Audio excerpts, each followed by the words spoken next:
और संपूर्ण जगत को साधने वाला यदि कोई एक है तो वो केवल शिव है। और ब्रह्मा जी उसको स्वीकार नहीं करते, ब्रह्मदेव उसको स्वीकार करने को तैयार नहीं, ब्रह्मा उसको स्वीकार नहीं कर रहे। ब्रह्मा जी कहते हैं कि मैंने ही सृष्टि का निर्माण किया, मैंने सृष्टि की रचना करी, मैं ही सृष्टि का पालन करता हूँ, मैं ही सृष्टि का संहार करता हूँ, इसके सिवा कोई सृष्टि का संहार करता नहीं हो सकता, इसके सिवा कोई सृष्टि की रचना करता नहीं हो सकता। ब्रह्मा जी के मन में यह भेद होगा। ब्रह्मा जी को लगता है कि केवल मैं ही सृष्टि की रचना कर सकता हूं, मैं ही संहार कर सकता हूं। पर भगवान विष्णु शिव जी के जिस रंग में रंगे हुए थे, भगवान विष्णु जो शंकर भगवान के रंग में रंगे हुए थे, जैसे पूरा यवतमाल जो क्षेत्र है, आरणी जो क्षेत्र है, यह संपूर्ण जिला, कल भी आपको कहा था कि शिव के रंग में रंगने वाला जिला है पूरा यवतमाल जिला, पूरा जिला।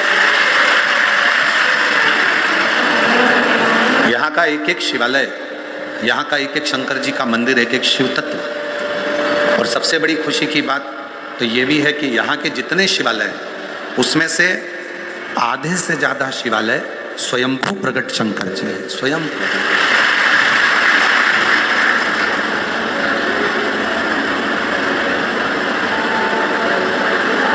और जहाँ शिव है उसके पास में शक्ति जरूर होती है। तो यवतमाल क्षेत्र में पूरे जिले के अंदर शंकर जी के प्राचीन प्राचीन शिवालय हैं, तो साथ में ही आरणी से ही नजदीक में लगी हुई स्वयं जगत जननी भी वहां विराजमान, स्वयं आदि शक्ति भी वहां विराजमान है, स्वयं जगत जननी जगदम्बा भी वहां विराजमान, माध्य शक्ति भी वहां विराजमान। तो ये जो रंग है, ये जो स्वरूप है, ये कोई साधारण स्वरूप नहीं है। ब्रह्मा जी के मन में जो संशय था, ब्रह्मा जी के हृदय में जो संशय था कि ये संपूर्ण जगत में ही चला रहा हूँ, मैं ही संहार करता हूँ और मैं ही जन्म देने वाला हूँ और मैं ही चलाने वाला हूँ, तो भगवान विष्णु जिन भगवान शिव के रंग में रंगे हुए थे, भगवान शंकर के रंग में रंगे हुए थे, उन्होंने ब्रह्मा जी को भी इस रंग में रंगना चाहा। अभी आपको कथा में कहा, एक मित्र को यदि रंग लग जाता है तो वो दूसरे मित्र को लगा देता है, एक भाई को रंग लग जाता है तो वो दूसरे भाई को लगा देता है, एक बहन को रंग लग जाता है तो वो दूसरी बहन को रंग लगा देता है, पत्नी को रंग लगता है तो वो पति को लगा देती है। उसी तरह भगवान विष्णु ने जो शिव रंग रखा है, भगवान नारायण को जो शंकर का रंग जो लगा हुआ है, वो रंग उन्होंने ब्रह्मा जी को रंगाना चाहा। पर किसी किसी व्यक्ति के जीवन में ऐसा होता है कि जो बहुत उन्नति की सीढ़ी पर चढ़ जाता है, बहुत तरक्की की सीढ़ी पर चढ़ जाता है, बहुत ऊंचे पद पर बैठ जाता है, बहुत ऊंचे पद पर जाकर विराजमान हो जाता है, बहुत ऊंचे पद पर जो पहुंच जाता है, कोई अच्छी प्रतिष्ठा हो गई, धन हो गया, वैभव हो गया, सत्ता हो गई, दौलत हो गई, कोई अच्छा पद मिल गया, कुर्सी मिल गई, तो वो फिर दो चीज़ें उसके सम्मुख में आ जाती है। जैसे पद बढ़ा, कुर्सी बड़ी, प्रतिष्ठा बड़ी, मान बढ़ा, धन बढ़ा, वैभव बढ़ा, तो दो चीजें उसके सामने आती हैं। पहली, उसके घर में जब भी कोई शुभ कार्य होगा, उसके घर में जब कोई शादी ब्याह फंक्शन कोई अच्छा कार्य होगा, तो पहला कार्य क्या होगा कि उसके घर में घर के लोग कम दिखेंगे और बाहर के लोग ज्यादा दिखेंगे। धन बढ़ा, वैभव बढ़ा, सत्ता बढ़ी, कुर्सी बढ़ी, पद बढ़ा, प्रतिष्ठा बढ़ी, और जैसे ही ये सब कुछ बढ़ता है तो घर के लोग उसके शुभ कार्य में कम मिलते हैं और बाहर के लोग ज्यादा मिलते हैं, बाहर के लोग ज्यादा। दूसरा,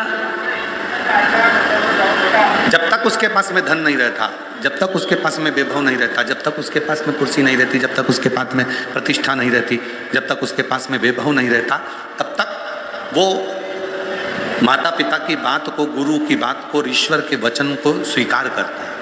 और जैसे ही उसके पास में पद आ जाता है, प्रतिष्ठा आ जाती है, इज्जत बढ़ जाती है, बहुत सारा वैभव बढ़ जाता है, तो फिर वो उसको जो ईश्वर की बातें हैं, उसको जो धर्म की बातें हैं, उसको जो सनातन की बातें हैं, जो सत्कर्म की बातें हैं, वो सब ढोंग लगने लगती है, प्रपंच लगने लगता है। दो चीजें उसके जीवन में। पत्नी ने अगर व्रत रख लिया, तू क्यों रखती है, भूखी क्यों रहती है, फालतू की बातें क्यों करते हो। वैभव बढ़ा, धन बढ़ा, कुर्सी बढ़ी, पद बढ़ा, प्रतिष्ठा बढ़ी, सम्मान बढ़ा, तो फिर ईश्वर उसको ठीक नहीं लगता, ये सब आडंबर लगने लगता है सब। और शिव महापुराण की कथा क्या कहती है, भगवान शंकर का चरित्र क्या कहता है, सारे देव देव हैं और उसमें एक देव मेरा देव अधिदेव महादेव है, मेरा शिव।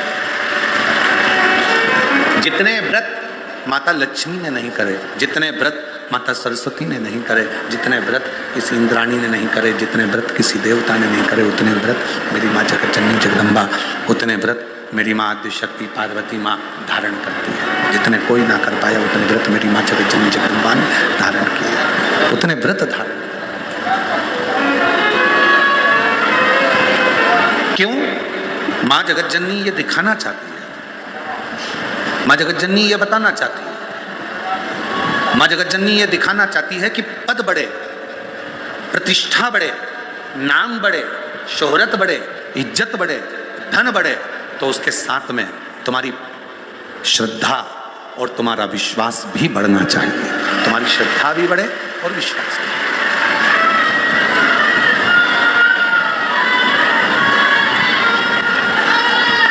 हमें यहाँ का तो नहीं मालूम, हमें यहाँ का स्मरण नहीं है महाराष्ट्र का, पर हमारे मध्य प्रदेश में, हमारे सीहोर जिले में हमें वहाँ का स्मरण है कि जब नारी बच्चे को जन्म देती है,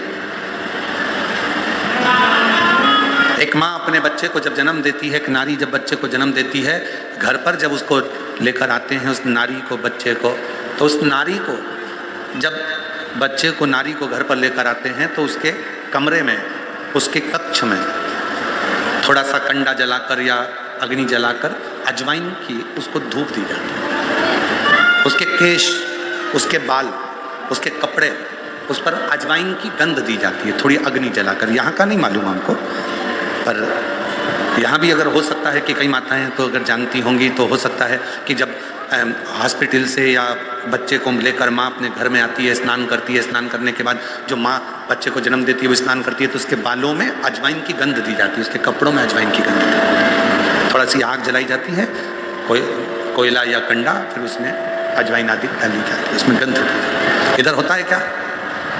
जम के तो बोलो, होता है?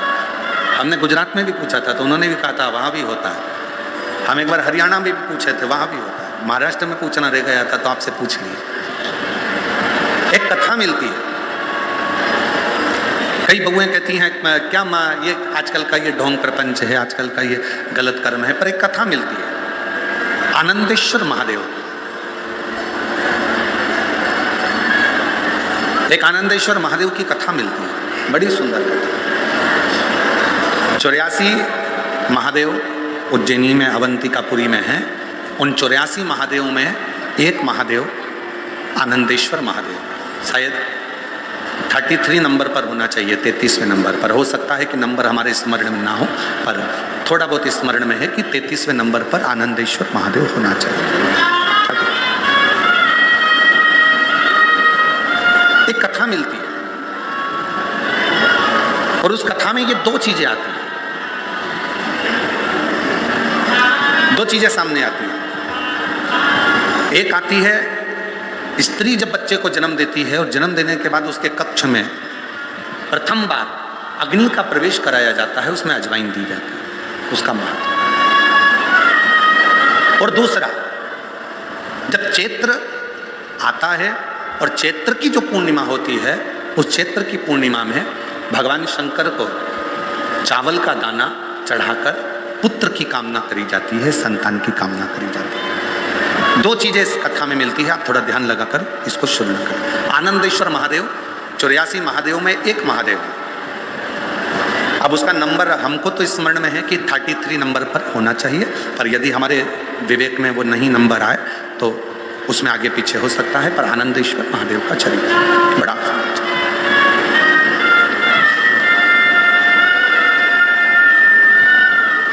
एक नगर में एक राजा हुआ जिनका नाम था अनमित्र।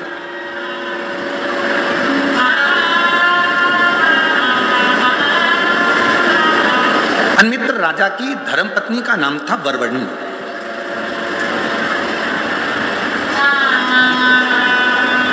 बरबरिणी उनकी पत्नी थी। बरबरिणी एक पर्वत की बेटी थी।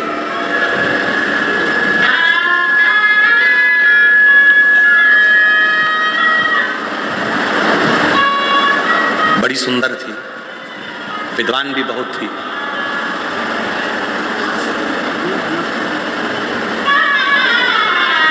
उसकी विद्वत्ता बड़ी श्रेष्ठ थी। अनमित्र की धर्मपत्नी बरबरिणी गर्भ से हो गई और गर्भ से होने के बाद समय निकला और समय निकलने के बाद उसके गर्भ से एक बच्चे ने जन्म लिया।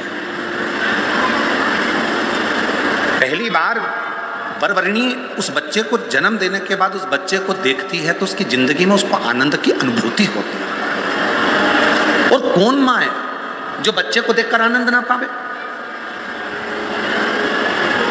जब गोदी में बच्चा आता है, गोदी में लाल आता है तो माता के चेहरे पर प्रसन्नता बढ़ जाती है। कष्ट कितना भी झेला हो उसने, कष्ट कितना भी झेल हो, पर बच्चे को देखकर उसके जीवन में खुशी आ जाती है, उसके जीवन में एक आनंद आ जाता है। कितना भी कष्ट क्यों ना झेले, कितना भी कष्ट से क्यों ना देती है, कितने भी कष्ट से वो निकले, और उसने अपने बच्चे को देखा और उसके जीवन में खुशी आ गई, उसके जीवन में आनंद आ गया।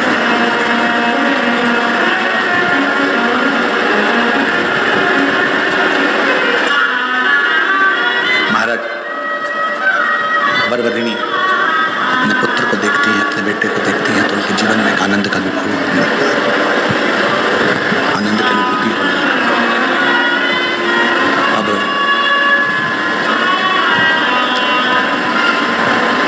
बरबरिणी उस पुत्र को लेकर अपने कक्ष में गई और जैसे ही पुत्र को लेकर कक्ष में गई, बस बरबरिणी ने जैसे ही उस पुत्र को देखकर कहा कि तू मेरा पुत्र है, मेरी जिंदगी की वो सीढ़ी मिल गई कि अब मुझे कहीं भटकना नहीं पड़ेगा,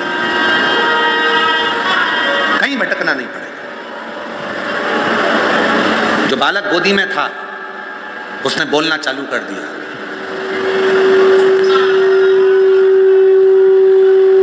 जन्म लिया बालक कभी बोलता नहीं, पर वो बालक बोल रहा है। जन्म लिया बालक बोलता नहीं, पर वो बालक बोल रहा है। बालक बोलना प्रारंभ कर दिया।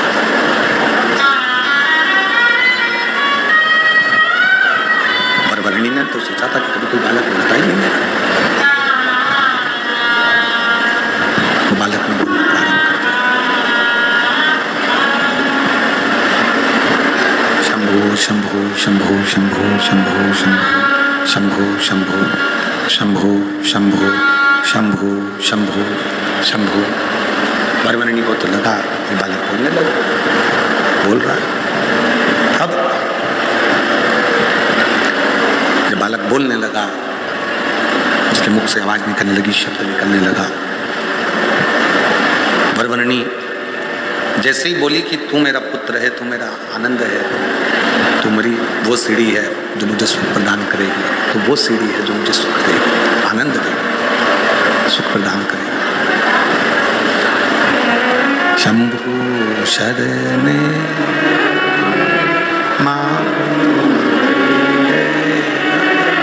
दुख काटो दया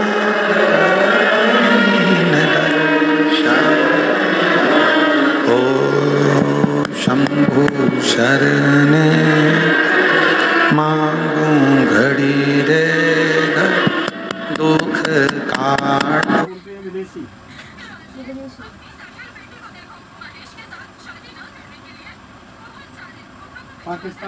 बरबरिणी को लगा पुत्र बोलना प्रारंभ कर दिया और बेटे ने जैसे ही बोलना प्रारंभ करा, पुत्र ने जैसे ही बोलना प्रारंभ करा, बेटा जैसे ही बोलना प्रारंभ करा, बरबरिणी की बुद्धि स्थिर ही नहीं रही। आज तक मैंने नहीं देखा कि कोई बच्चा जन्म के समय पर बोल रहा। आज तक मैंने ये नहीं देखा कि कोई बच्चा जन्म के समय पर बोल रहा। जन्म लेते से ही बच्चे की वाणी आ गई, जन्म लेते से ही बच्चा बोलना प्रारंभ कर दिया।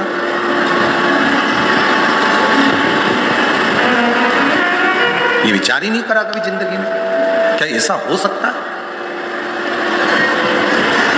शिव कथा कर रही है, अवंतिका खंड स्कंद पुराण आनंदेश्वर महादेव की कथा वर्णन कर रही है।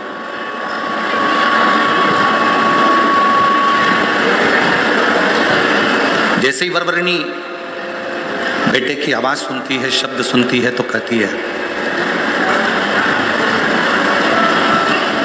तुम क्या कहना चाहते हो? बच्चा कहता है कि आप कहती हो कि मैं तुम्हारी सोने की सीढ़ी हूं। सामने एक बिल्ली बैठी है, वो इंतजार कर रही है कि माँ यहाँ से निकल कर जाए और मैं इस मांस के छोटे से टुकड़े को, इस बच्चे को लेकर भाग जाऊं, खा जाऊं। आप कहते हो कि मेरे सोने की सीढ़ी है, बिल्ली भी इंतजार कर रही है कि ये मेरा भोजन है। और एक असुरी, एक राक्षसी सामने बैठकर मुझे झांक रही है, जातहरणी, जिसका नाम है जातहरणी। वो भी मुझे देख रही है, वो भी मुझे खाना चाहती है, वो भी मुझे ले जाना चाहती है। जातहरणी का मतलब मालूम है? एक असुर हुए थे, दुस्सह असुर। ब्रह्मा जी जब तप साधना कर रहे थे, और तप साधना करने के बाद ब्रह्मा जी को जब बार बार उनको परेशान किया जा रहा था तप साधना में, तो एक असुर प्रकट हो गए थे जिसका नाम था दुस्सह। दुस्सह असुर की एक बेटी थी जिसका नाम था जातहरणी। जातहरणी का काम क्या था? जातहरणी को वर प्राप्त था कि 3 घर से बच्चों की चोरी करेगी। पहले घर से बच्चा चुराती थी, दूसरे घर में रखती थी, दूसरे घर का बच्चा उठाती थी, तीसरे घर में रखती थी, और तीसरे घर का बच्चा उठाती थी और उसका भोजन वो खुद करती थी।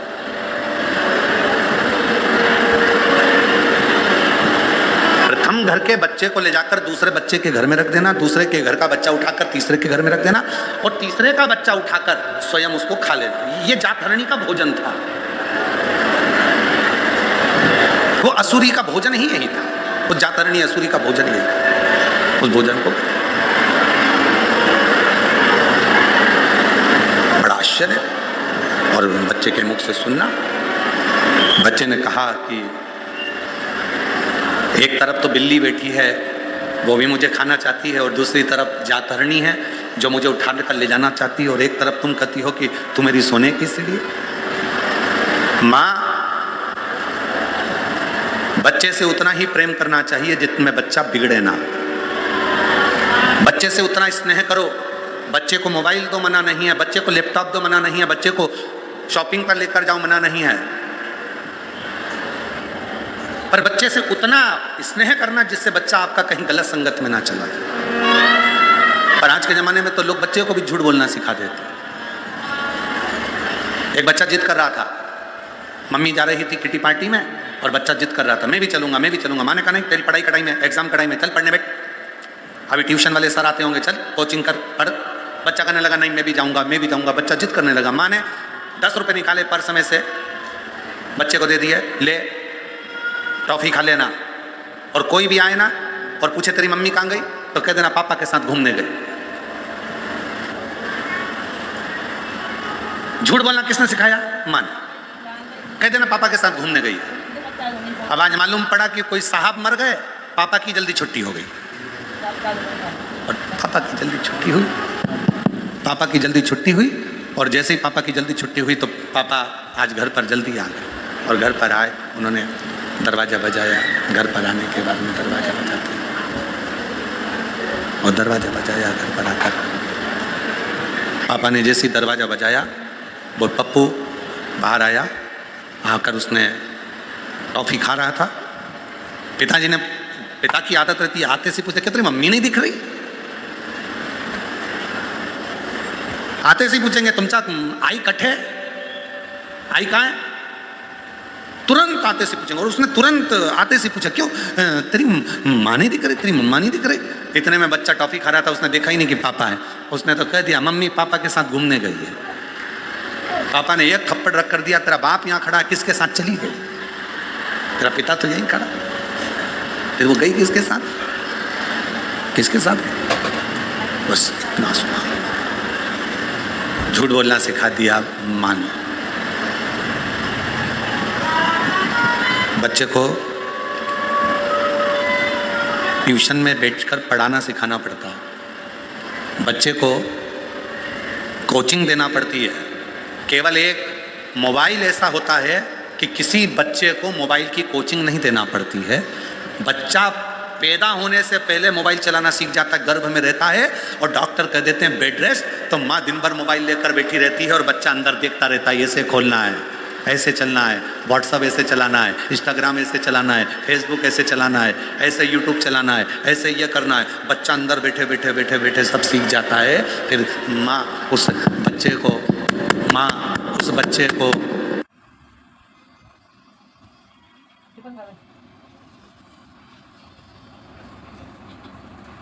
सिखाती कुछ नहीं है, उसको अन्य पढ़ने की कोचिंग देगी, अन्य चीज की कोचिंग देगी, पर माँ मोबाइल की कोचिंग अपने बच्चे को नहीं देती है। बच्चा खुद गर्भ में रहकर मोबाइल चलाना सीख जाता है। अभिमन्यु जैसे,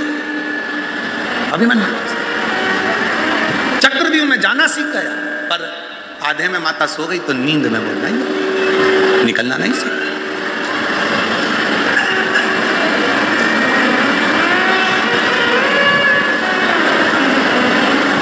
देव, हम मना नहीं करते तुम्हारे बच्चे को मोबाइल मत दो, देव, हम मना नहीं करते तुम्हारे बच्चे को मोबाइल मत दीजिए, पर उस बच्चे को मोबाइल भी उतना दीजिए जितना उसकी जिंदगी के लिए सार्थक हो। उसकी जिंदगी बिगाड़ दे तो वो मोबाइल किसी काम का नहीं।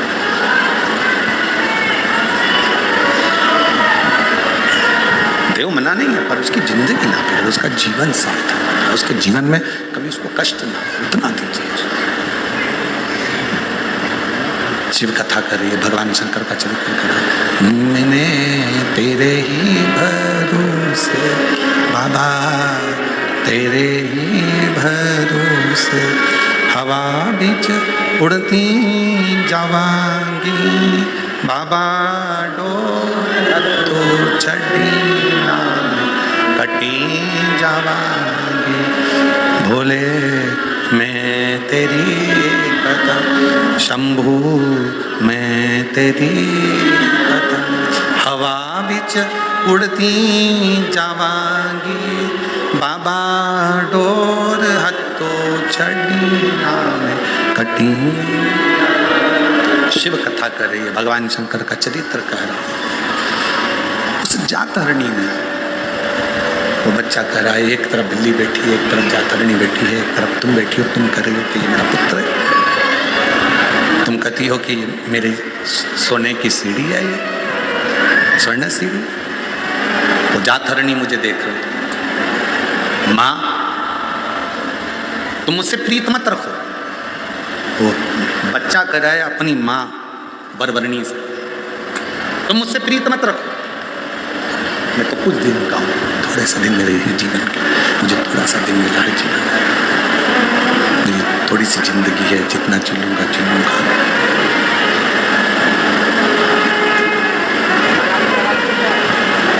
ये छोटा सा जीवन मुझे मिला, छोटा सा जीवन, तो मुझसे प्रीत ना रखो, मुझसे प्रीत मत रखो।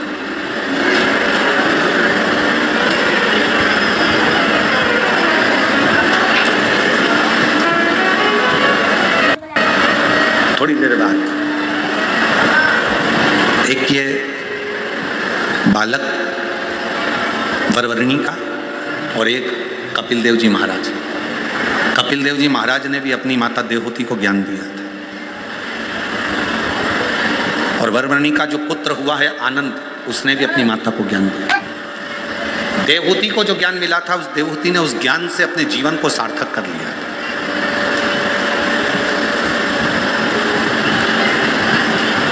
देवहूति ने उस ज्ञान से अपने जीवन को सार्थक कर लिया था कि मेरे बेटे ने मुझको ज्ञान दिया। श्रीमद् भागवत कथा में माता देवहूति का चरित्र आता है कि माता देवहूति को अपना पुत्र स्वयं कपिल देव जी महाराज उनको ज्ञान दे रहे थे, स्वयं पुत्र ज्ञान दे रहा है।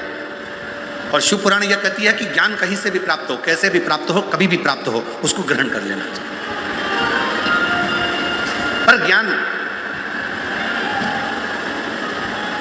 आडंबर के अंधकार में नहीं होना चाहिए, पाखंड के अंधकार में ज्ञान नहीं होना चाहिए। आज दुनिया चमक देखकर जगह जगह चली जाती है और उसको मालूम नहीं है कि इस चमक से एक ना एक दिन उसके नेत्र खराब हो सकते हैं। क्यों किसी आडंबर में फंसते हो, क्यों किसी पाखंड में जाते हो? जब राम कथा में माता कौशल्या जी ने राम जी के लिए भाग्य पूछा था, तब शंकर भगवान ने मना कर दिया था कि मैं किसी का भाग्य नहीं बताता, मैं भाग्य बताता नहीं हूं। शंकर जी ने कहा था मैं भाग्य बना देता हूं पर बताता नहीं हूं। जब माता यशोदा जी ने भगवान शंकर से पूछा था कि मेरे पुत्र कृष्ण का भाग्य बता दो, तब भगवान शंकर ने कहा था मैं किसी का भाग्य बताता नहीं हूं, मैं भाग्य बना देता हूं।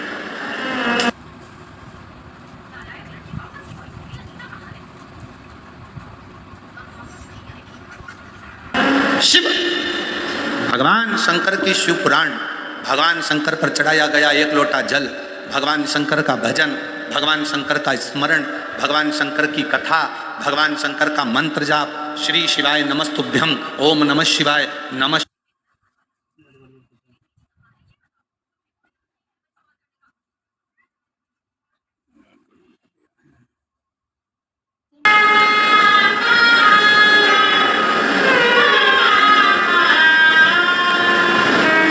जो तुमसे कहे कि मेरे पास आकर बैठो मैं तुम्हारा भाग्य चमका दूंगा, बिल्कुल मत समझ लेना कि पक्का झूठ बोल रहा है। जो तुमसे बोले कि मेरे पास आना मैं तुम्हारा भाग्य बना दूंगा, समझ लेना झूठ बोल रहा है। कहीं मत जाओ, सारी समस्या का हल एक लोटा जल। जम के बोलो, सारी समस्या का हल।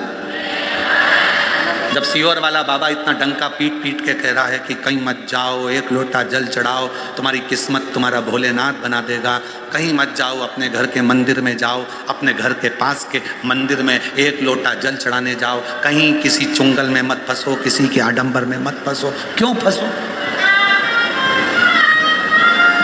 और फिर मिलते हैं वो नासिक जैसा महाराज, फिर मिला वो ऐसा भाग्य बताने के चक्कर में ना जाने कितनों की जिंदगी को बर्बाद कर कर बैठ गया।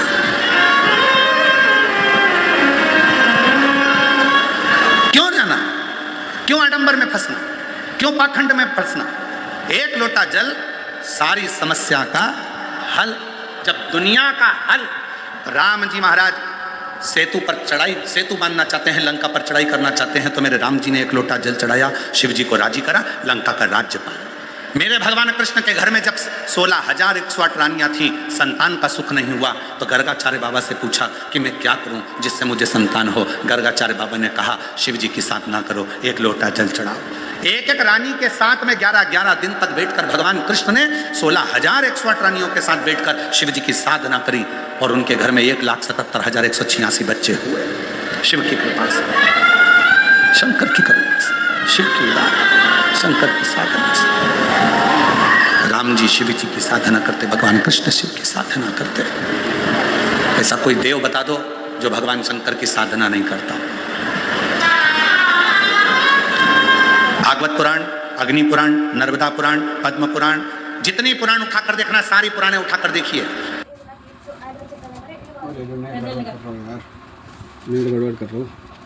उठाओ, पूजन करो, शंकर माना, पूजा लेकर अपने घर आ गए। वो कंकर को शंकर मान गए, कंकर को। फिर ना कोई विचार, ना कोई सोच, ना कोई दृष्टि।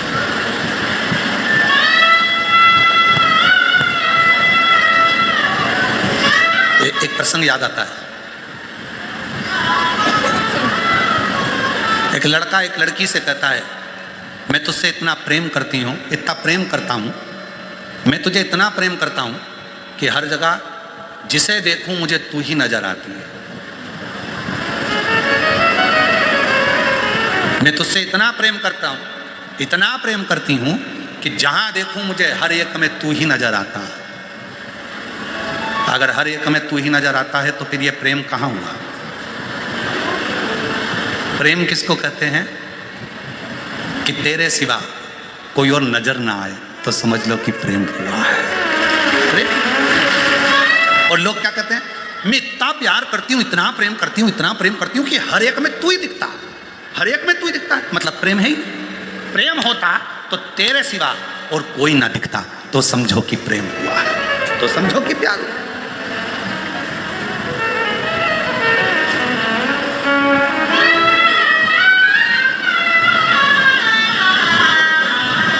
राम में भी शिव दिखे, कृष्ण में भी शिव दिखे, हर एक में शिव दिखे। जिसको देख रहे हो, जिसका स्मरण कर रहे हो, उसमें शिव के सिवा कुछ ना, कुछ नहीं।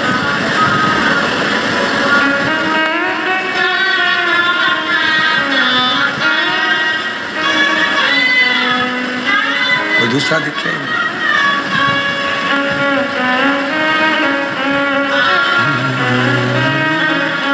मेरे तन में भी शिव, मेरे मन में भी शिव, रोम रोम में समाया तेरा नाम रे।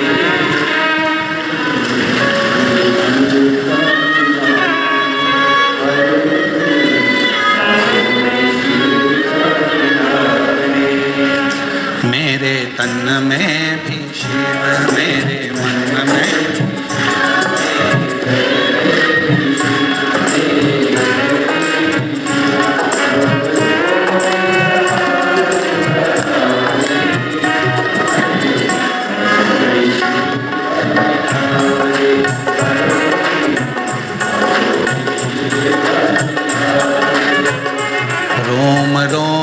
समाया तेरा नाम रे, मेरे सांसों में तेरा।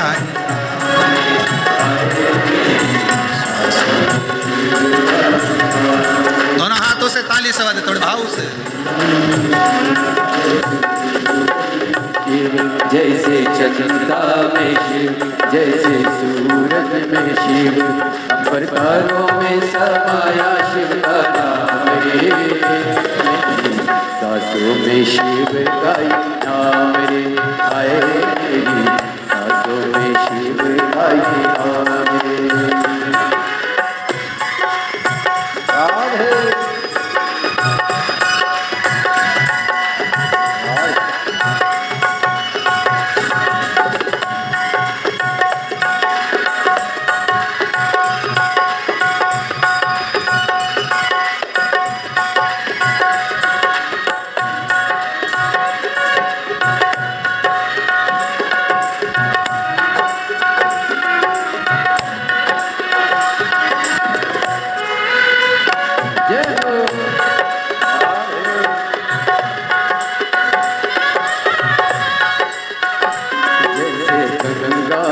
शिव जैसे यमुना में शिव, जैसे गंगा में शिव, जैसे यमुना में शिव, माँ सागरे में समाया शिव का नाम रे। सांसों में शिव का नाम रे, हाय मेरी सांसों में शिव का नाम रे। जैसे कैलाश में शिव, जैसे धरती पे शिव, जैसे कैलाश में शिव, जैसे धरती में शिव, कण कण में समाया शिव का नाम रे। सांसों में शिव का नाम रे, हाय मेरी सांसों में शिव का नाम रे।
शिव, जैसे नंदी में शिव, जैसे गौरा में शिव, जैसे नंदी में शिव, गण गण में समाया शिव का नाम रे। सांसों में शिव का नाम रे, हाय मेरी सांसों में शिव का नाम रे।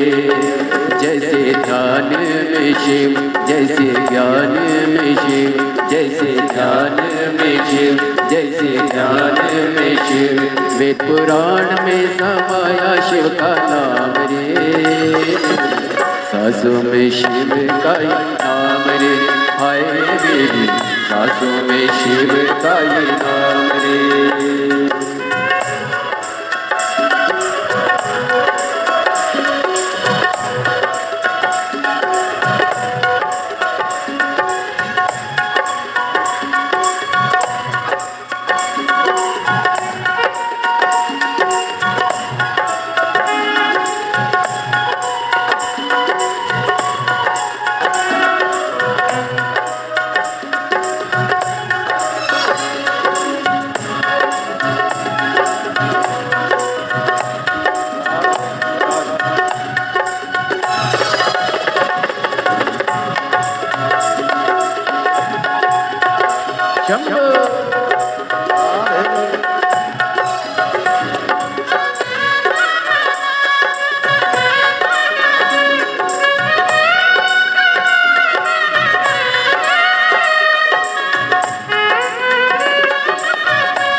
जैसे ग्रहों में शिव, जैसे देवों में शिव, जैसे ग्रहों में शिव, जैसे देवों में शिव, सारी सृष्टि में समाया शिव का नाम रे, मेरी सासों में शिव का ही नाम रे, हाय मेरी सासों में शिव का ही नाम रे।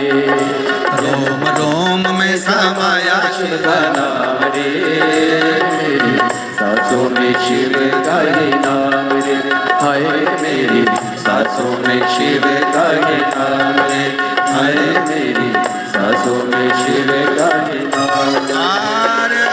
महादेव अपने स्थान पर बैठकर बाबा देव महादेव से अपने मन का भाव कहिए, प्रार्थना करो, विनय करो, निवेदन करो, बाबा से अपने मन का भाव करो।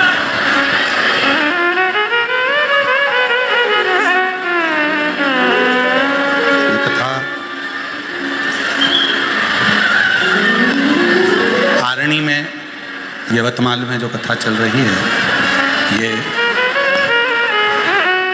5 अप्रैल तक रहेगी।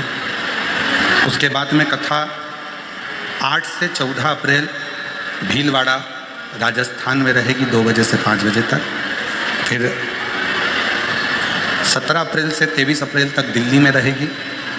उसके बाद में 5 मई से 11 मई तक रांची झारखंड में शिव महापुराण की कथा रहेगी। 5 मई से 11 मई तक 1 बजे से 4 बजे तक रांची झारखंड। फुटबॉल ग्राउंड रांची गौशाला न्यास सुकुरकुटू कांके रांची झारखंड में 1 बजे से 4 बजे तक 5 मई से 11 मई तक शिव महापुराण की कथा का क्रम रहेगा। भाव से बाबा को अपने मन की बात कहिए, प्रार्थना करें, जहाँ जगह मिले वहाँ बैठ कर बाबा को अपने मन का भाव करें। जहाँ जगह मिल जाए वहाँ बैठ कर बाबा को अपने मन की बात कहो, प्रार्थना करो, निवेदन करो।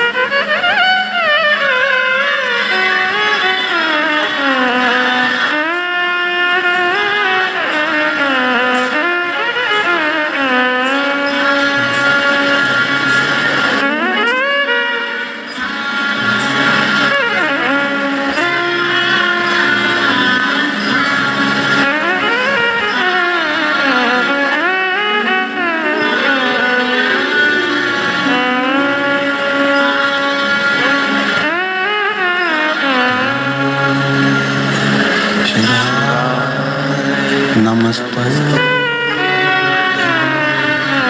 श्री शिवाय, नमस्तो श्री शिवाय, नमस्तो श्री शिवाय, नमस्तो श्री शिवाय, नमस्तो भोला सब दुख का तुम्हारा, सब सब दुख काटो हमारा। शिव शंकर जपो तेरी माला, भोले बाबा जपो तेरी माला। भोला सब दुख काटो हमारा, ओ भोला सब दुख काटो हमारा। देश है मंगल मंगलकारी, देश है मंगल मंगलकारी। शमशान वासी हमारा, शमशान वासी हमारा। ओ भोला सब दुख काटो हमारा, ओ भोला सब दुख काटो हमारा।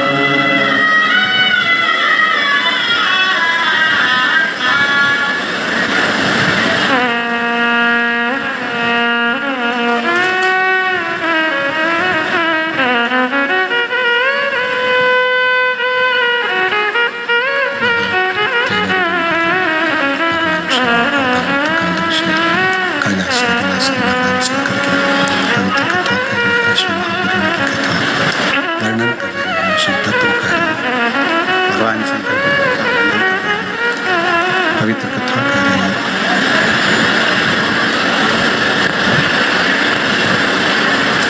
जातरणी एक ऐसी असुरी, एक ऐसी असुरी जातरणी जो 3 जगह से बच्चों को लेकर जाती है। एक जगह से उठाती, दूसरी जगह रखती, दूसरी जगह से उठाती, तीसरी जगह रखती है और तीसरी जगह के बच्चों को उठाकर खा लेती है। उसका भोजन बन जाता है,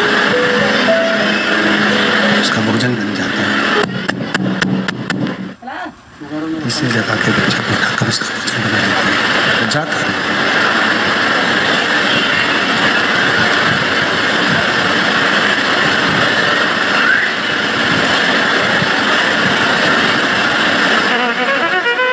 शिव तत्व भगवान शंकर की कथा कर रही है, वर्णन कर रही है, शिव कथा कर रही है। हो जाता है एक माँ देव होती है, दूसरी नंबर बरबरनी। ये 2 है। एक देवहूति को भी कपिल देव जी महाराज ने ज्ञान उपदेश दिया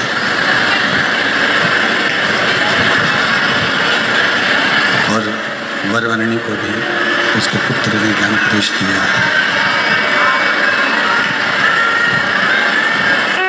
तो एक देवहूति, एक वरवर्णी, दोनों को उपदेश दिया।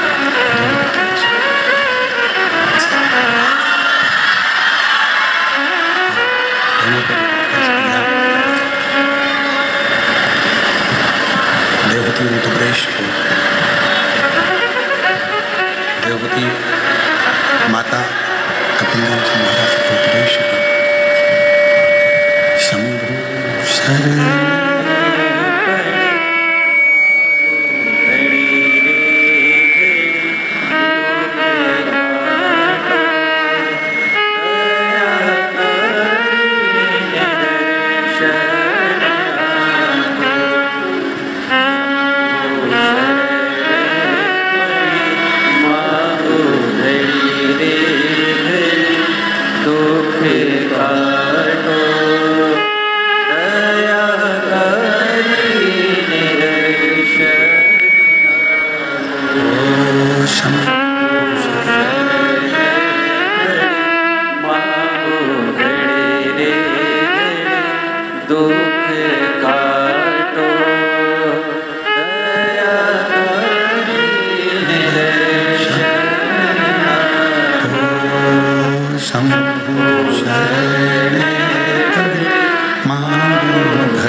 जिन्होंने कपिल देव जी महाराज के मुख से ज्ञान उपदेश लिया और कपिल देव जी महाराज के मुख से ज्ञान उपदेश लेकर देवहूति ने अपने जीवन में शिव की भक्ति को प्राप्त किया। और दूसरे नंबर पर है वरवरनी। दूसरे नंबर पर वरवरनी अपने पुत्र से सुनती है और अपने पुत्र के मुख से जो संवाद श्रवण किया उस संवाद के कारण वरवरनी को क्रोध आ गया और वरवरनी को क्रोध आया। ऐसा क्रोध वरवरनी के जीवन में आया कि वरवरनी ने अपने ही पुत्र को प्रसूति कक्ष में छोड़ दिया। जिस कक्ष में बच्चे को जन्म दिया था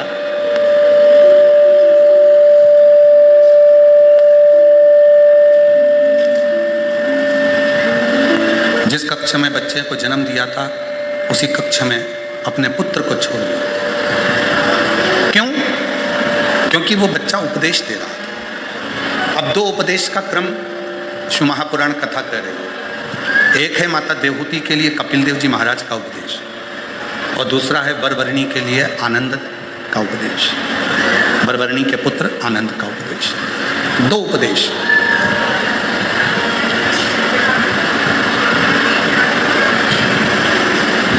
देवहूति माता उपदेश सुनती हैं तो भक्ति में डूब जाती हैं और वरवरनी उपदेश सुनती है अपने पुत्र का तो क्रोध से भर जाती है और क्रोध से भरकर वो अपने पुत्र को प्रसूति कक्ष में ही छोड़ देती है।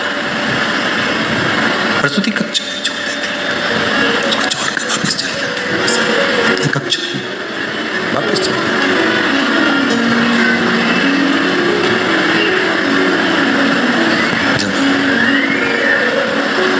जैसे ही वरवरनी बेटे को प्रसूति कक्ष में छोड़कर गई, जैसे ही वरवरनी प्रसूति कक्ष में अपने पुत्र को छोड़कर गई, वैसे की वैसे ही जातहरणी आ गई। और वो जातहरणी जिसको वर था 3 स्थान से बच्चों को बदलने का, एक स्थान से लेकर जाती थी, दूसरे जहाँ बच्चे का जन्म हुआ था वहाँ रख देती थी और वहाँ के बच्चे को उठाकर तीसरी जगह ले जाती थी, तीसरी जगह रखकर उसका भोजन करना, तीसरी जगह के बच्चे को उसको खाना था, उसको वर। जातहरणी आई, बच्चे को उठाया वरवरनी के और लेकर राजा विक्रांत के यहाँ पहुँच गई, जहाँ राजा विक्रांत की धर्मपत्नी के गर्भ से एक बच्चे ने जन्म लिया और राजा विक्रांत के यहाँ उस जातहरणी ने वरवरनी के पुत्र को ले जाकर रख दिया और राजा विक्रांत के बेटे को लेकर चली गई और वहाँ से उठाकर एक बुद्ध ब्राह्मण के यहाँ पहुँच गई। बुद्ध ब्राह्मण के यहाँ जातहरणी ने राजा विक्रांत के बेटे को रख दिया और बुद्ध ब्राह्मण के बच्चे को उठाकर ले गई और उस बच्चे को वो खा गई, उस बच्चे को खा गई। अब वरवरनी का बेटा जिसको वो लेकर चली गई थी वो तो लगा कि समाप्त हो गया, पर राजा विक्रांत के घर में जैसे ही वो बच्चे का जन्म हुआ खूब उत्सव मनाया। राजा विक्रांत को भी नहीं मालूम कि मेरा असली बच्चा तो जातहरणी लेकर चली गई है और उसे किसी ब्राह्मण के घर में छोड़ दिया है, पर राजा विक्रांत के यहाँ जन्मोत्सव मन रहा था। बच्चा बड़ा हो गया। जब बच्चा बड़ा हुआ, 7 वर्ष की आयु जब बच्चे की हुई और उसको गुरु के घर विद्याध्ययन के लिए जब भेजने लगे, तब वो बच्चा गुरु की आज्ञा से, गुरु ने कहा अपने माता पिता को प्रणाम करो, अपने माता पिता को नमन करो, प्रणाम करो। तो उस बच्चे ने फिर बोलना प्रारंभ किया। बच्चा बोला, गुरुजी आप कहते हो कि माता पिता को प्रणाम करो, तो ये बताएं कि जन्म देने वाली माँ को प्रणाम करना है कि पालन करने वाली माँ को प्रणाम करना। राजा विक्रांत को बड़ा आश्चर्य हुआ। भरी सभा में ये बच्चा कह रहा है, इतनी बड़ी सभा लगी है और इस सभा में ये बच्चा क्या कह रहा है कि जन्म देने वाली माँ को प्रणाम करूं कि पालन करने वाली माँ को प्रणाम करूं? इतने में राजा विक्रांत अपनी कुर्सी से उठकर सामने आकर खड़े हो गए। राजा विक्रांत ने पूछा, क्या तुम्हारी दो माताएं? बच्चा कहता है, एक माँ वो जिस माँ का घर छोड़कर आया हूं, और दूसरी माँ ये जिसके घर में मैं आया हूं। क्या मेरी धर्मपत्नी तुम्हारी दूसरी माँ है? हाँ। वो बच्चा इतना विद्वान था जिसका नाम राजा विक्रांत ने आनंद रखा था। आनंद। शिव महापुराण की कथा कहती है कि वो आनंद नाम का जो बच्चा था, जो वरवर्णी के गर्भ से जन्मा था, वो शिव का पुराना उपासक था। माँ गोदावरी के तट पर रहता था। गोदावरी के तट पर रहकर वो केवल एक काम करता था। उसने ना कभी जिंदगी में किसी देवालय को गया, ना गोदावरी के तट पर रहने के बाद वो किसी शिवालय को गया। वो तो केवल गोदावरी के तट पर रहकर एक कार्य करता था। वह गोदावरी के जल को उठाता था और किसी एक शिला पर डाला करता था। गोदावरी के जल को भरता था और एक शिला पर डाला करता था। वो ये भी नहीं जानता था कि ये शिवलिंग है कि शिला है कि कोई देवता है कि कोई देवी है कि कोई स्थान। केवल जल भरता गोदावरी का और डालता। शिव महापुराण की कथा कहती है, माँ गोदावरी का जल एक ऐसा जल है जिसका मात्र स्पर्श कर लेने से शिव की करुणा प्रारंभ हो जाती है, शिव की कृपा प्रारंभ होती है। माँ गोदावरी का जल एक ऐसा जल है, माँ गोदावरी का जल एक ऐसा जल है जिसका स्पर्श मात्र, जब जीव केवल गोदावरी के जल का स्पर्श मात्र करता है तो शंकर की करुणा आप रूप उस पर होना प्रारंभ हो जाती है। गोदावरी के जल की इतनी मात्रा।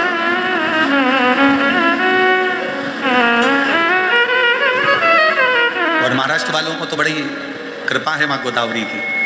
आप लोगों पर तो बड़ी करुणा और कृपा माँ गोदावरी की बनी ही रहती है कि नित्य आपके आसपास में गोदावरी माँ का जल स्पर्श होता ही रहता है। आनंद पूर्व समय में, पूर्व जन्म में गोदावरी के तट पर रहते थे। गोदावरी का जल लेकर एक शिला पर डाला करते थे। गोदावरी का जल भरकर शिला पर डाला करते थे। उनके स्मरण में नहीं था कि ये शिवलिंग है, शिला है, पाषाण है, पत्थर है, क्या है। बस गोदावरी का स्पर्श होता था और वो जल समर्पित होता था। उसी गोदावरी के जल के स्पर्श से उसके स्मरण में पूर्व का जन्म रहा और उसने पूरा पूरा चरित्र राजा विक्रांत को कह दिया कि एक जलहरणी नाम की असुरी मुझे उठाकर लेकर आ गई अपने माँ के घर से और तुम्हारे घर में रख दिया, और तुम्हारे घर के पुत्र को उठाकर ले गई, बुद्ध ब्राह्मण के घर में रख दिया, और उस बुद्ध ब्राह्मण के बच्चे को उस जलहरणी ने, जातहरणी ने खा लिया। मेरा बेटा? हाँ। कहाँ है? कहा वो बुद्ध ब्राह्मण के घर में। उसका नाम चैत्र है। उसके माता पिता ने उसका नाम चैत्र रखा, और वो बालक साधारण नहीं है। केवल एक वही बालक है जो उस जातहरणी को समाप्त कर सकता।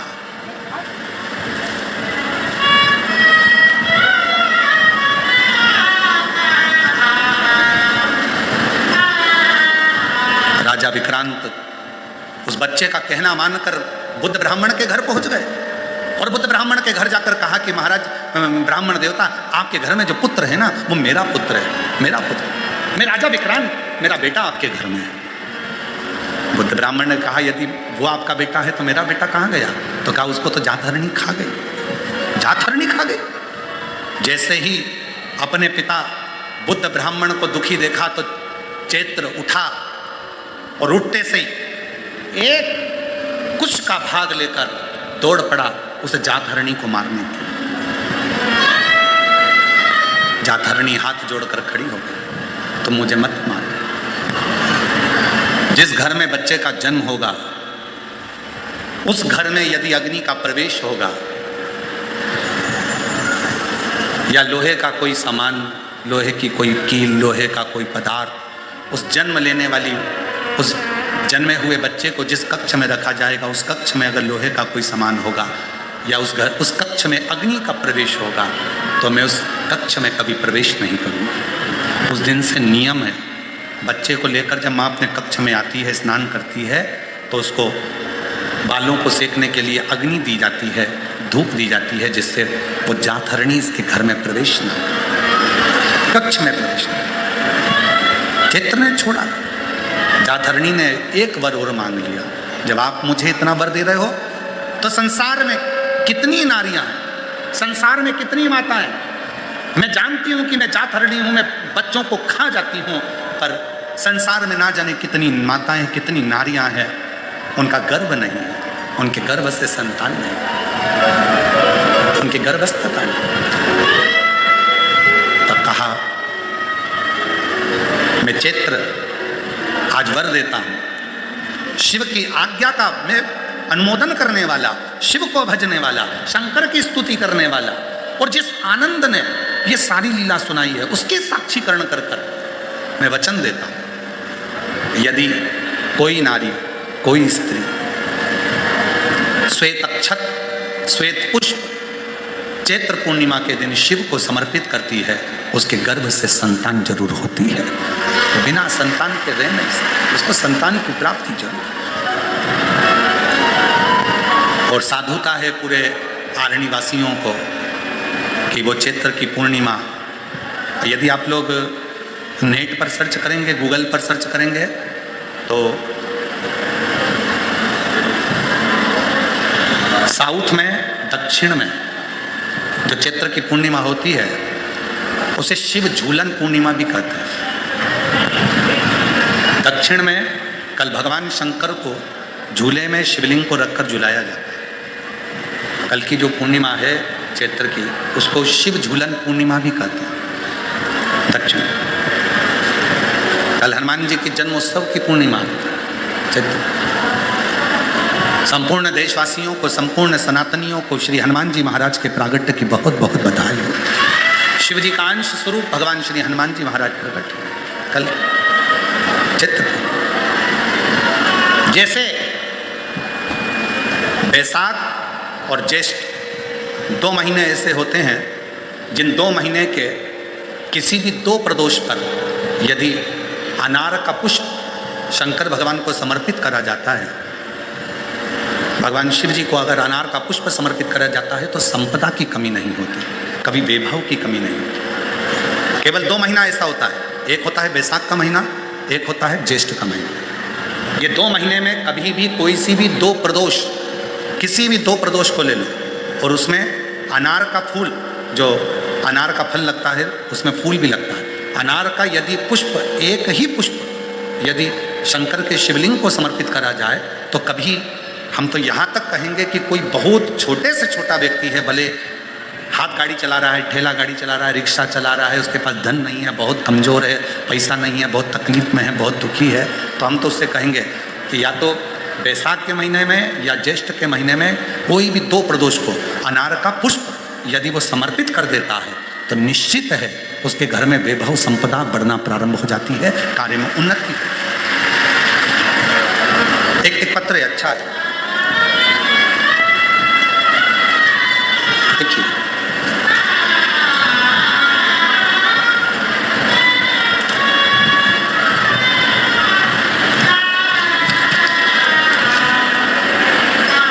मेरा नाम शेषकला साहेबराव, यशवंत, पत्ता बालतूर, रेलवे तहसील पुसद, जिला यवतमाल। मेरा मोबाइल नंबर ये है। बाबा, मैं 1 लोटा जल का क्या वर्णन करूं। मेरा बेटा वैभव साहेबराव यशवंत 5 साल से सरकारी नौकरी की तैयारी कर रहा था, लेकिन उसका पेपर तो निकल जाता था पर उसका ग्राउंड नहीं निकल रहा था, 1-2 मार्क से रह जाता था। फिर हमें आपकी कथा के बारे में पता चला तो मैं आपको अकोला के कथा में सुनने के लिए पहुंच गए। पशुपति व्रत भी किया, मंदिर में झाड़ू पोछा करती गुरुदेव। बेटे ने भी 2 पंडाल में कथा सुनी। आप कहते हैं कि पंडाल में बैठकर जो मांगा जाता है वो मिलता है। मेरे बेटे ने 2 पंडाल में बैठकर कथा सुनी। पशुपतिनाथ का व्रत भी मेरे बेटे ने करा, और आप कहते हो मेहनत को 4 गुना करो, मेरे बेटे ने मेहनत को भी 4 गुना किया। और 23/1/2025 को मेरा बेटा SSC GD CRPF में सिलेक्ट हो गया। मैं बाबा को यहाँ धन्यवाद देने के लिए आई हूँ। कहीं बैठी हो? मेरा नाम शेषकला साहेबराव यशवंत, पता बालतूर रेलवे तहसील उसत जिला यवतमाल। कहीं बैठे हों तो आ सकते हैं। एक पत्र और बड़ा सुंदर।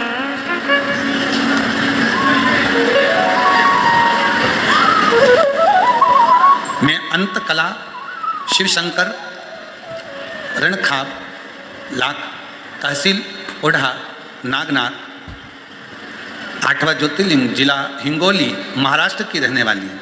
कहीं बैठी हो तो आ सकती हैं। गुरुदेव, शादी को 10 साल पूरे हो गए थे पर संतान का सुख नहीं। हर जगह दिखा दिखा कर हार गए तो भी संतान का सुख नहीं आया। गुरुजी, बाबा की कृपा से 2022 में शिव की कथा श्रवण कर कर सीहोर कुबरेश्वर धाम जाकर कंकर शंकर का पूजन किया और आपकी कथा हिंगोली परभणी आकोला में सुनी और बाबा की कृपा से मेरा गर्भ ठहर गया। पर 4 महीने का गर्भ होने पर डॉक्टर को दिखाया तो कहा कि इसकी धड़कन नहीं आई है। डॉक्टर ने कहा इसको निकाल दीजिए, परंतु कैसे? बड़ी मुश्किल से तो शिव ने दिया था। हम हैदराबाद चले गए और वहां पर भी इलाज करवाया पर किसी कारणवश संतान के सुख में कुछ तकलीफ आई। बाबा ने फिर वापिस ऐसी कृपा कर दी कि उसी बच्चे को जो गर्भस्थ रखा, उसी बच्चे को बाबा ने धड़कन देकर पुनः जीवित किया। मैं बाबा को धन्यवाद देने के लिए आई हूँ। इतना संघर्ष किया है गुरुदेव और बाबा की कृपा से आज शिव जी की कृपा से मेरा बच्चा पूर्ण तरह से स्वस्थ है, जो 10 साल बाद मुझे बाबा ने दिया है। कहीं बैठे हों तो आ सकते हैं। एक पत्र और बड़ा सुंदर है। गुरुदेव,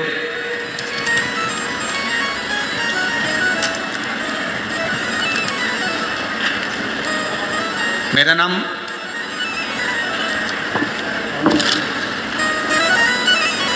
नाम आकाश दिलीप नलगे, उम्र 25 साल।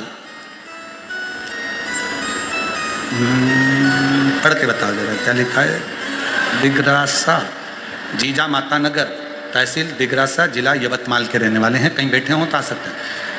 मैं आकाश की माँ हूँ। धन्यवाद। मेरा नाम आकाश है। मेरे बेटे के लिए भोले बाबा से पूजा करी थी और प्रार्थना करी थी कि मेरे बेटे की सरकारी नौकरी लग जाए। बहुत प्रयास करता था पर लगी ना। तब शिव जी की कथा को पंडाल में बैठकर सुना और बाबा की ऐसी कृपा हुई, आज मेरा बेटा सरकारी बैंक में नौकरी में लग गया। मैं बाबा को यहाँ प्रणाम करने के लिए आई हूँ।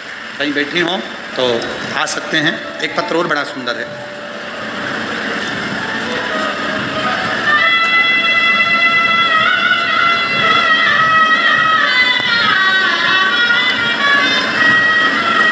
दीपाली ज्ञानेश्वर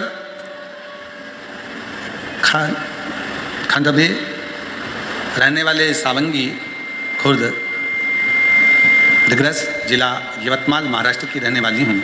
मेरी छाती में एक गठान हो गई, 3 गठान हो गई थी। उस गठान को डॉक्टर ने निकाला और उसको लैब में भेजा। तब डॉक्टर बोले कि आपको कैंसर है और वो भी 4 का है। मैं घबरा गई। छाती को निकाला गया, सारा इलाज चला पर डॉक्टर ने कहा कि ये कैंसर तो पूरे शरीर में फैल चुका। डॉक्टर ने जब जवाब दिया तब किसी के कहने पर शंकर के मंदिर में भेजती, जल मंगवाती, उसको पीती और शरीर पर लगाती। डॉक्टर ने तो थोड़ा सा समय दिया था गुरुदेव। 2023 डॉक्टर ने थोड़ा सा समय दिया था, कुछ महीने, पर आज बाबा की कृपा से 2026 में भी अगर बैठी हूँ तो शिव की कृपा से जीवित बैठी हूँ। शंकर ने मुझे संभाल लिया। मैं शिव को नमन करती हूँ, प्रणाम करती हूँ।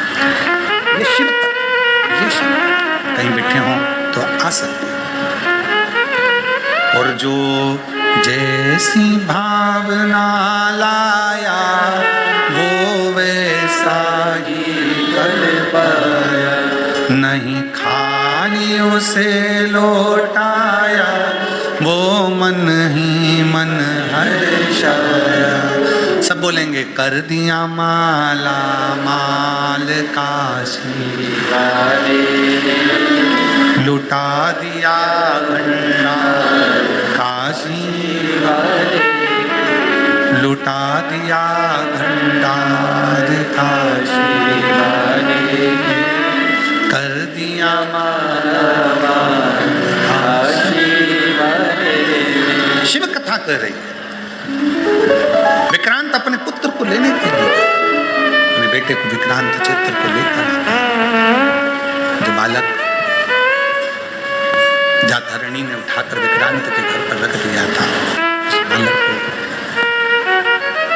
विक्रांत ने हाथ जोड़कर नमन कर, उसका आदर कर, सत्कार कर, उसको निवेदन कर, उसका वो बालक था जिसका नाम आनंद है। आनंद, तुम अपने माँ वरवरणी के पास, अपने पिता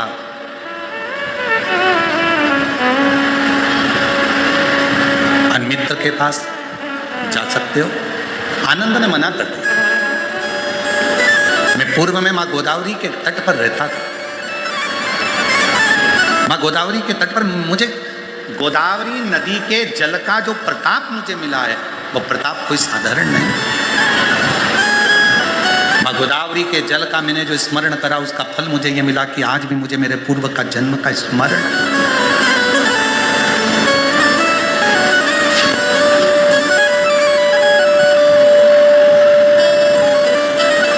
मेरे पूर्व के जन्म का मुझे आज भी स्मरण।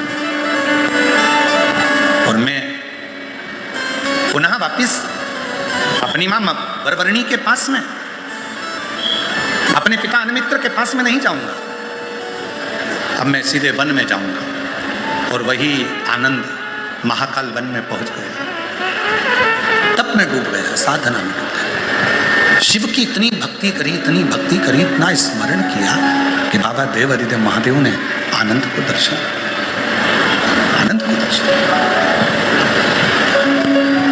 और आनंद को जो दर्शन दिया, मांगो आनंद, तुमको क्या चाहिए? शिव ने पूछा। आनंद ने मना कर दिया, मुझे ये भोग और विलास की वस्तुएं नहीं, मुझे साज और श्रृंगार नहीं, मुझे कोई वस्तु नहीं, मुझे कोई सामग्री नहीं, मुझे कोई सामान नहीं। अगर देना चाहते हो तो आप जो आज मुझे दर्शन देने के लिए यहाँ आए हो, इसी स्वरूप में यहीं पर आप रह जाओ। भगवान शंकर एक शिवलिंग की आकृति में वहाँ विराजमान हो गए और शिव जी ने अपना खुद का नाम आनंदेश्वर महादेव रख दिया। आनंदेश्वर।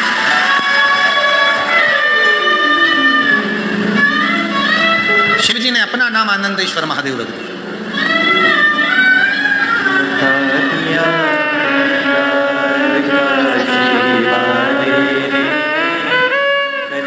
शंभू 10 वर्ष के बाद हुआ है। एक बार जोरदार ताली।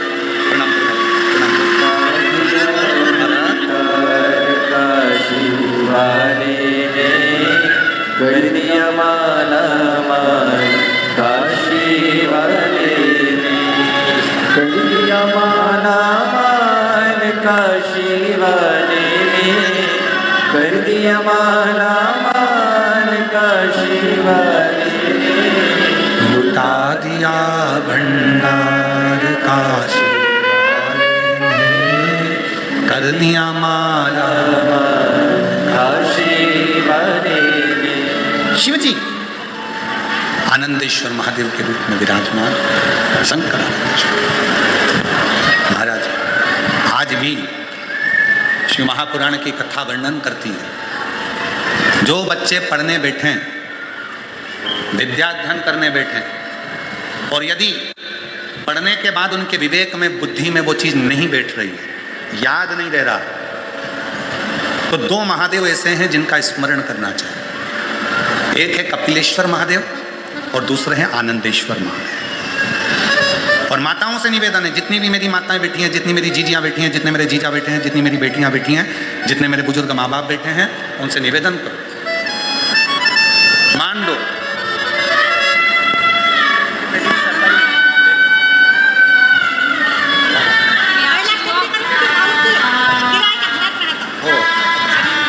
अब हो गया, खुद का बन गया। अब हो गया। एक बेटे का सरकारी नौकरी लगा है। एक बार जोरदार ताली बजाकर स्वागत करें। स्मरण रहे, स्मरण। प्रत्येक माता को स्मरण में रहना चाहिए। आप बच्चे से कहती हो पढ़ पढ़ पढ़ पढ़ पढ़, पढ़ता नहीं। आप उसके पीछे पड़ जाती हो, वो पढ़ता नहीं, पढ़ भी लेगा तो याद रहता नहीं, स्मरण नहीं रहता। खुद बैठो, बच्चा कितना भी ट्यूशन चले जाए, कितनी भी कोचिंग चले जाए, कितनी भी अच्छी कोचिंग में जाकर पढ़ ले, पर प्रत्येक घर की माता को, प्रत्येक घर के पिता को एक काम करना चाहिए, कम से कम 15 मिनट, 20 मिनट, आधा घंटा अपने बच्चों को पढ़ाने के लिए जरूर बैठना चाहिए। कई माताएं कहती हैं गुरुजी हमने ट्यूशन लगा दी, कोचिंग लगा दी, भले लगा दो, अपना बेटा है, तुम्हें नहीं आता ज़्यादा पढ़ाना, फिर भी उसके पास बैठो, वो कॉपी लेकर बैठेगा, पढ़ेगा, जितनी देर बैठ सकते हो उसके पास बैठो थोड़ा। और एक काम जरूर करो, उसको अच्छी विद्या अध्ययन कराओ, पढ़ाओ, साथ में आनंदेश्वर महादेव, कपिलेश्वर महादेव दोनों का नाम लेकर थोड़ा सा जल शिव जी को चढ़ाओ, और वो जल उस बच्चे को जरूर पिलाओ जिसकी बुद्धि में, जो याद करता है भूल जाता है, या पढ़ने में मन नहीं लगता, ध्यान नहीं लगता, खेलने में मन लगता है, ज़्यादा ध्यान पढ़ाई में नहीं जाता, उसको आनंदेश्वर महादेव और कपिलेश्वर महादेव, ये दो ऐसे। आनंदेश्वर महादेव, आनंद वो बालक जो जन्म लेते से ही अपनी माता को ज्ञान देते हैं, और कपिलेश्वर महादेव, कपिल मुनि, वो जो जन्म लेते से ही अपनी माता देवहूति को ज्ञान देते हैं। ये दो विद्वत्ता के विषय, विद्वत्ता के दोनों। कौन कौन से महादेव हैं? पहले जम के बोलो, आनंदेश्वर महादेव, दूसरे कपिलेश्वर, आनंदेश्वर और कपिलेश्वर।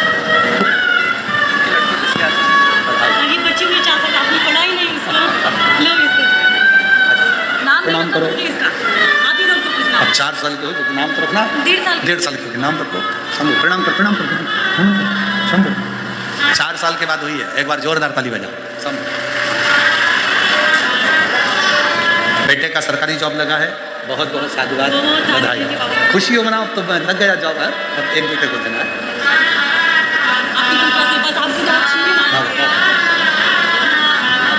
एक बेटे के लिए जाओ।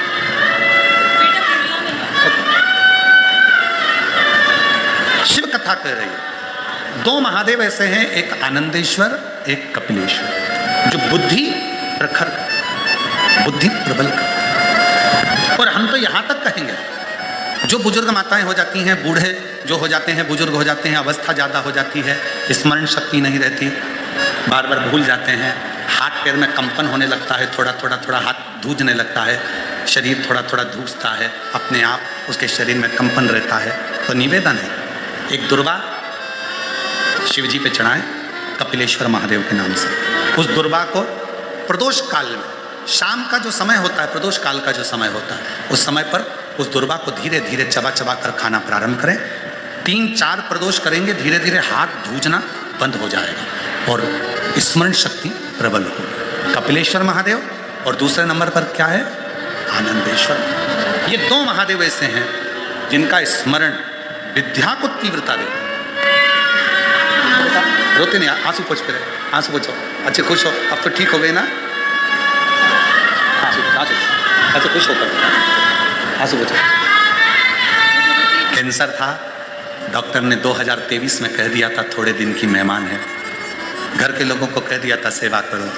आज 2026 में भी अगर व्यासपीठ के पास खड़ी है तो उसकी खुद की भी हिम्मत है और शिव की कृपा और बाबा की।